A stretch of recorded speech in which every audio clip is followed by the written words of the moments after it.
panel sa Kongreso.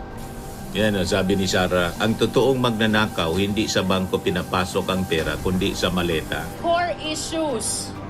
The focus shifted to a peripheral matter.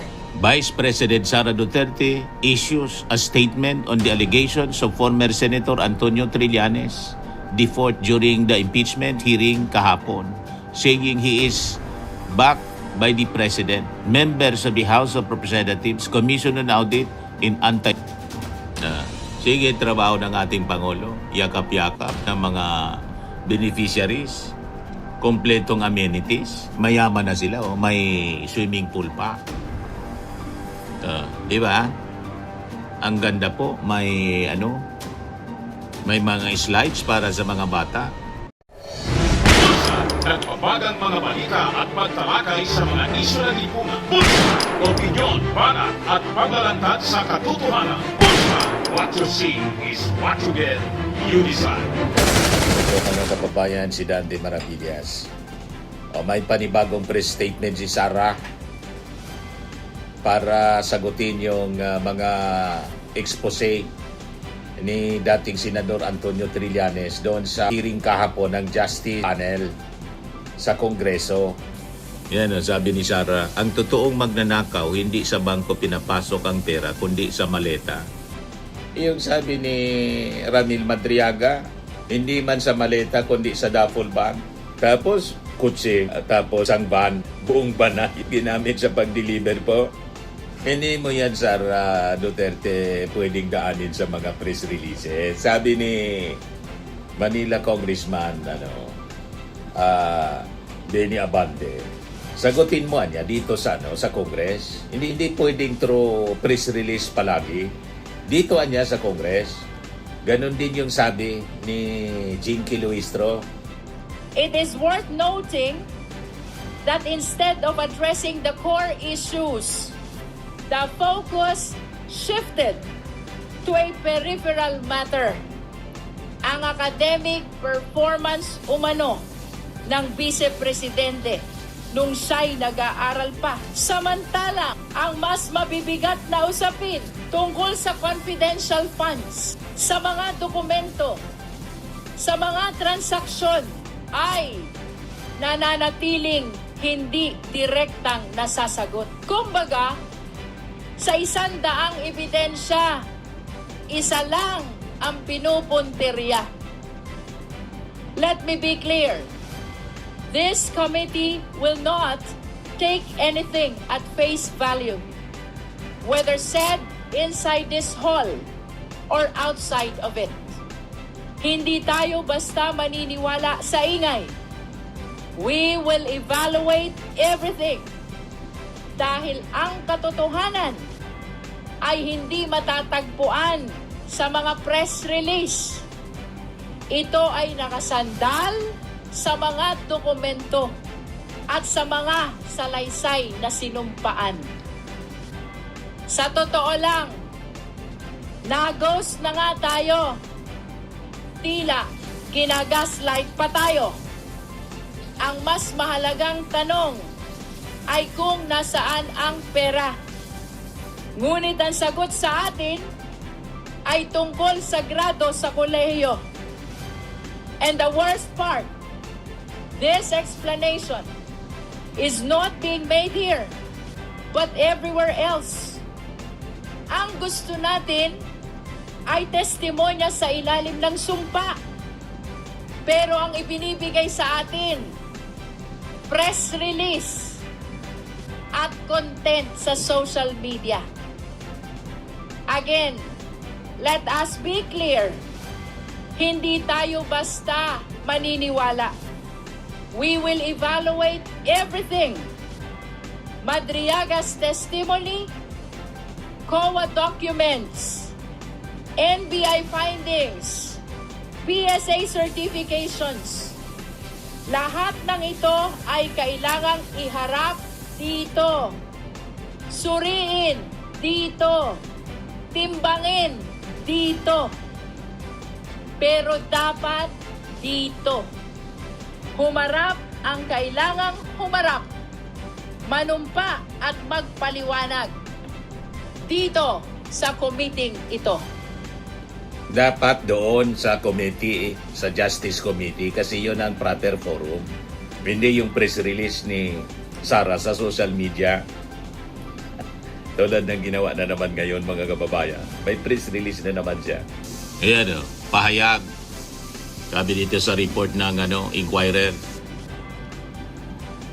Vice President Sara Duterte issues a statement on the allegations of former Senator Antonio Trillanes default during the impeachment hearing kahapon, saying he is backed by the President, members of the House of Representatives, Commission on Audit, and Anti-Money Laundering officials. Simple lang ang sagot ko sa lahat ng paninira, malinis ang aking service record. Hindi ako kailanman nagkaroon ng kaso sa paggamit ng pondo ng bayan. It reads, lahat ng aking ari-arian at pera, diniklara ko sa aking salin. Ang bawat sintimo ay mula sa lehitimong pinanggalingan at may kaukulang dokumento.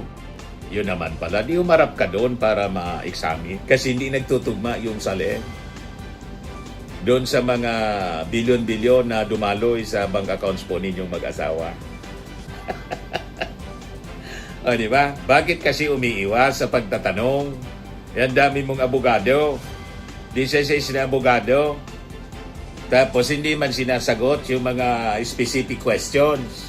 Doon kasi dapat, sabi ni Chairperson Luistro, ang proper forum, Congress, hindi press statement. Ang hilig ni Sara, magpalabas ng press statement. Yan, basahin natin.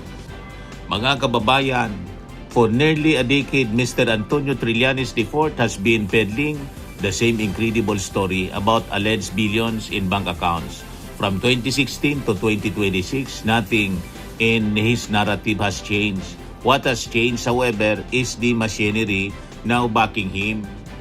Bakit hindi mo filean ng cyber libel para magkaalaman? Filean mo ng cyber libel. The fact na hindi mo pinafilean ng cyber libel, ibig sabihin takot ka kasi totoo yung sinasabi ni Antonio Trillanes. May examine siyempre sa korte. Filean mo, 10 years na kayo pala na inaakusa. Filean mong cyber libel. Di ba po mga kababayan? Ngayon sa Congress naman nagsalita, filean mo na ng cyber libel. Yan. Today, he is backed by a sitting president who must be compelled to submit to a simple drug test. Low bender members of the House of Representatives that have received maletas and have repeatedly disregarded constitutional limits. A commission on audit that appears to time its issuances in a manner that conveniently aligns with political attacks in newly installed AMLAC officials who remain silent and refuse to clarify that there have been no findings of violations of anti-money laundering laws and the billions of peso in bank accounts are untrue. I-confront mo kasi doon sa Congress. Pumunta ka doon. I-confront mo. Punto por punto. Binibigyan ka ng pagkakataon doon na para i-rebat. Kumbaga sinasabi mong kasinungalingan itong pinapakalat ni Antonio Trillanes. Si Trillanes po nanumpa doon. Nag-execute ng affidavit. Kayo po, press release. So walang bigat yung press release as compared to affidavit. Saka testimony na sinumpaan ni na nagsasabi siya ng totoo doon sa Congress. Manumpa ka din doon na nagsasabi ka ng totoo sa rebuttal mo. Sabi niya mga kababayan, hindi rin maikakaila ang timing ng lahat ng ito. Ang sunod-sunod na aligasyon at kaso laban sa akin ay nagsimula matapos akong umalis sa gabinete sa panahong na tumanggi akong pumirma sa isang pambansang budget na hindi ko kayang ipagtanggol sa taong bayan. Simple lang ang sagot ko sa lahat ng paninira.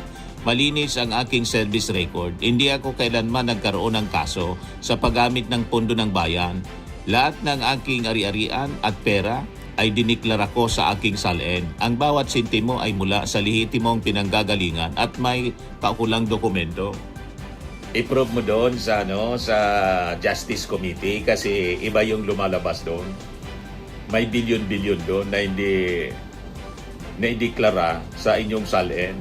Kumprontahin mo si Attorney Buenaventura ng AMLAC. Yan ang gawin mo. Pero itong press release, mahina. Hindi sinumpaan. Puro lang kwento at pag-iwas. At yung sinasabi mong hindi ka kailanman nagkaroon ng kaso, mayroon na ngayon. Ito, impeachment case. Sabi pa niya, mga kababayan, ang mga totoong magnanakaw, hindi sa bangko pinapasok ang pera, kundi sa maleta. Kaya pala, sabi ni Madriaga, hindi maleta nga yung ginamit, pero duffel bags, saka kotse at saka van. O, di ba? Hindi nga maleta, pero parehas din, may duffel bags. O, di ba? Inang magkwento ng duffel bag si Madriaga. Dapat nandun ka. Kaya lang ayaw mo man mag-attend. Di ba? Kaya hindi mo nariribat yung mga akusasyon sa'yo. Kaya lalo tuloy na nagdududa yung mga mamamayang Pilipino. Puro ka kasi iwas. Anong silbi ng napakarami mong mga abogado? 16 na abogado. Di ba? Puro lang press release pa lang kaya ng 16 mong abogado. Puro lang appeal to emotion. Yan mga kababayan, habang lalong lumalalim ang paggamit at pang-abuso ng administrasyon sa ating mga institusyon para sa politika, lalong nahalata ang kanilang takot na managot. Kung gaano katindi ang paninira sa akin, ganoon din katindi ang katahimikan at takot nilang managot sa bilyon-bilyong pisong ninakaw, nilagay sa maleta at nilabas sa bansa. Parang description yata yon na ang ginawa ninyo. Hindi man ang Marcos administration. Walang politika sa Marcos administration. Kayo nga yung nag-declare na kakandidato. Ang layo pa ng 2020 election. Nag-declare na kayong kakandidato sa pagkapangulo. So kayo yung namumulitika. Yung ating Pangulong Bongbong Marcos, tuloy lang sa serbisyo ngayong krisis. Pero kayo, krisis ang Pilipinas, apply pa kayo ng travel order, world tour, hindi na tuloy kasi gahol sa panahon, inapprove kahapon lang, galit si Sara. So ang alata po kayo kasi patuloy kayong umiiwas sa investigasyon ng Congress at ang ginagawa ninyo, press release lang lagi. Ibig sabihin, hindi ninyo kayang sagutin despite ng dami ninyo ng mga abogado. Sabi pa niya, nasaan ang malinaw na sagot sa mga bilyon-bilyong piso sa flood control projects? Nasaan ang konkretong solusyon sa patuloy na pagtaas ng presyo ng bilihin sa kahirapan at kagutuman? Nasaan ang direksyon sa usapang pangkapayapaan sa Mindanao? Nasaan ang tunay na independent foreign policy? At nasaan ang agarang aksyon sa mga krimen na patuloy na nararanasan ng ating mga kababayan? Huwag kayong magpalinlang sa ingay ng impeachment na ito dahil ang tunay na laban ay para sa karapatan ng mga Pilipinong dumadanas at dumaraan sa tumitinding hamon ng buhay araw-araw. Syukran, Sara Duterte. Kayo ang dapat magpaliwanag doon sa bilyon-bilyon na dumaloy sa bank accounts ninyo, sabi ng AMLAC. Yung sinasabi ninyong sagot sa krisis ng ating bansa at patuloy na pagtaas ng presyo ng bilihin, ginagawa na ng ating Pangulong Bongbong Marcos. Gusto mo makita kung nasaan yung ating Pangulo? Last week, namili ng mga gulay doon sa Benguet, dinistribute sa Manila. Kayo, kumusta? Ano yung ginagawa ninyo? Other than umiwas sa investigasyon. O diba? Maglakwatsa. At ngayon nga, may application na maglakwatsa for 3 weeks. South Korea, Belgium, kung saan-saan pa. Yan yung ating Pangulo. Ganda ng pabahay ng ating Pangulo sa Nueva Ecija yata to. Sige, trabaho ng ating Pangulo. Yakap-yakap ng mga beneficiaries. Kompletong amenities. Mayaman na sila. May swimming pool pa. Di ba? Ang ganda po. May mga slides para sa mga bata. Yan kondo. Mga kababayan. Brand new. Ang ganda-ganda. Yan ang pabahay ng ating Pangulong Bongbong. Walang ganyan ang Duterte administration. Puro kill, puro EJK. Di ba, mga kababayan? Pambansang pabahay. Inanapan mo ng performance ang ating Pangulo. Ito yung ating Pangulo, trabaho ng trabaho. Abang kayo, lakwatsa ng lakwatsa. Yan, mas abot kayang tahanan at mas maayos na kalidad ng pamumuhay para sa bawat Pilipino. Bahagi ang proyektong ito ng isang 12 hectares na vertical housing development project na may target mahigit 6,000 housing units para sa pamilyang Pilipino. Sa pagbisita ng Pangulong Bongbong Marcos sa Palayan City Township, Nueva Ecija po ito, mga kababayan. Kompleto, may clubhouse, Central Park at palaruan, mga pasilidad tulad ng basketball at tennis courts, may swimming pool at nagbibigay espasyo para sa pahinga, exercise at pakikipag-ugnayan. May ganong project si Sara at yung kanyang tatay na si Digong wala. Ito yung namili, yung ating Pangulo last week ito, mga kababayan, ng mga gulay. 8.54 milyong halaga ng farm inputs equipment, pinamigay din. Trabaho lang ng trabaho yung ating Pangulo. Habang si Sara, sige lang ang lakwatsa. Yan ang trabaho para sa mga mahihirap, mga magsasaka. Yan o. Kita ninyo? Di ba? Pinamigayan mga kababayan sa Metro Manila. Kaya tuwang-tuwa si Isko Moreno. Kasama si Isko sa nagginapang yung mga mamamayan niya sa Manila. Palayan City po, Yan, nakita ko na talaga naman, Diba? lalong-lalo na as per coordination with the City Ang Agriculture ating of Pangulo Palayan po. City. Sige and lang ang with Mayor trabaho. Riyad, ang plano po nila ay makadiwa ng Pangulo. So sobrang laking tulong po para sa kanila yon. At Di ba? syempre para sa ating mga consumers, Sige, trabaho ng customers, ating Pangulo. kanilang mga Si Sara, mamimili sige ng lakwatsa. gulay. Dahil nga, yung sabi nga ni Sir Marvin na kahapon lang pilitas itong mga gulay na ito. Sir, ito naman pong binebenta dito, itong sinisilip ni Pangulo. Ano naman po itong produkto na ito? Ayan, susuyan po. Yung suso at saka susong palipit. Kasi kung makita nyo po, yung nagtitinda na yan, malapit yan sa mga ilog natin. So yung mga yan galing po sa ilog natin at kagabi lang yan kinuha po. Po yung, lagi sila nagtitinda dyan. So isa yan din Diba? sa mga Yan ang inorganize sagot sa ng kahirapan. lokal na Tinutulungan pamahalaan niya yung na mga magpasama sa partners. kadiwa ng Pangulo. Kasi para magkaroon sila ng agad-agad na At magnegosyo din yung mga sure mga buyer or mamamayan. sure market through the Si Sara wala mang ginagawa. Ang dapat niyang ginagawa ngayon, harapin niya, sagutin niya yung mga aligasyon laban sa kanya. Hindi pa rin niya magawa. Pati yung pagsagot mga kababayan ng mga aligasyon laban sa kanya, hindi pa rin niya magawa. Ito yung mga beneficiary ng pabahay ng ating Pangulo doon sa Palayan, Nueva Ecija. Tuwang-tuwa po sila. Magkano po yung monthly dito, ma'am? Pinabayaran Lang niyo po 1,439 po Nagpapasalamat po kay Sir Pong po talaga. Pagka turnover po talaga, lumipat po agad kami kasi Di ba? mababa po yung bayaran. Mayayaman na sila, yayamanin. Yung kuryente po, Mababa. sobrang baba. Malaking ginhawa. Malaking ginhawa kasi po may pagka nasa unit ka na po, may peace of mind kayo. Yung tahimik. Opo, Talaga tahimik. siya. Tapos, hindi ako nanganamba sa security. Kasi ang daming security guard, araw-gabi meron sila. So, hindi nagpapapasok ang basta-basta. Kondo? Rent siya. Yung nagre-rent ka lang, pero mapapasayo. Kasi pag nagre-rent ka lang, Ang ganda po. wala walang possibility maging sa'yo yun. Opo. Pero siya, rent to own siya. Kung pag nandito Rent na to po own sila siya. Sa bahay ko. Opo, opo. President, magandang party. Opo, sige. Kung hindi na lahat kailangan ng basket. May swimming pool. Kasi po, live po yung kawar dyan. Sobra po kaming nagpapasalamat kay Mr. President Bongbong Marcos sa pagkakaroon po ng programang babahay po para sa katulad naming mahihirap. Yung pangarap po namin na makatira sa bahay na maayos. Ano ngayon si Sara, hinahanapan niya ng mga Thank you po talaga, Mr. President. ginagawa para mapaangat yung kabuhayan ng ating mga mamamayang Pilipino. Siya yung walang ginagawa. May lakas siya ng loob na maganap ng trabaho. Ginagawa ng ating Pangulong Bongbong Marcos, siya yung walang ginagawa. Umiiwas pa sa investigasyon.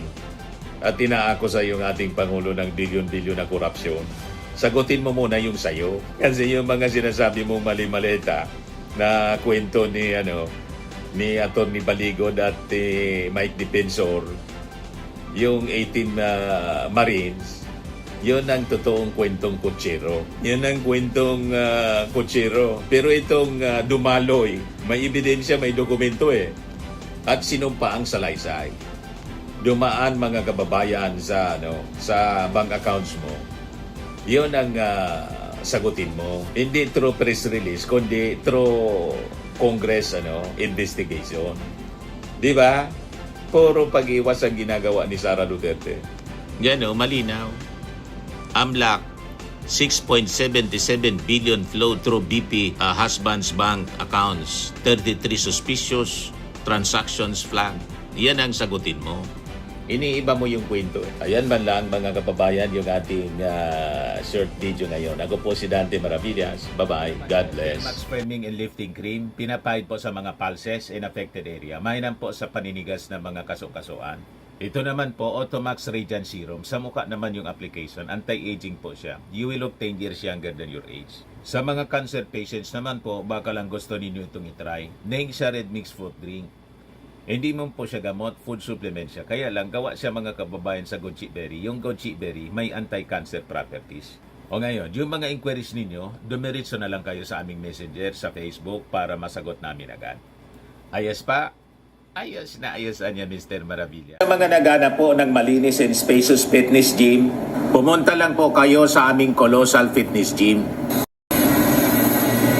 May Grab car rental din po kami. But anyway, ito po pala yung aming bagong product na binibenta online.